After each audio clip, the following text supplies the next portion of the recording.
Sosok Mel muncul di tengah pengungkapan kasus pembunuhan Vina Cirebon. Pengacara Peggy Setiawan, Tony RM, mengaku kemunculan Mel menguntungkan kliennya yang dijadikan tersangka oleh Polda Jabar.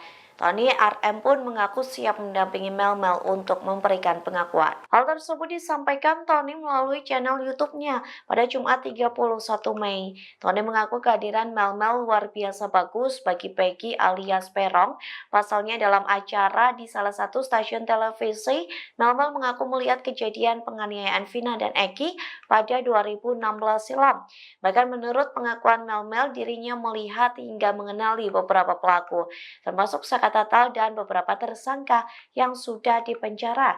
Tony menegaskan Mel dapat menjadi saksi kunci bagi kliennya yakni Peggy Setiawan.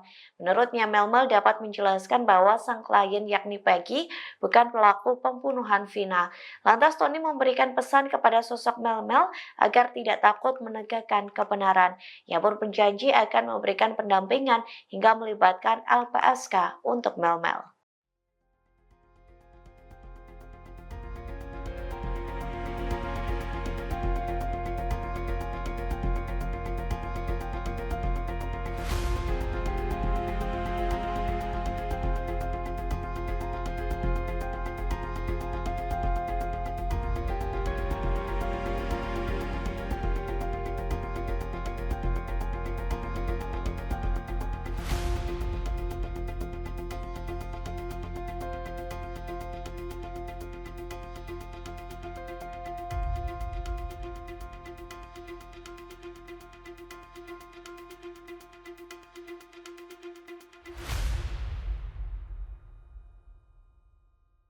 Download Tribun X sekarang, menghadirkan lokal menjadi Indonesia.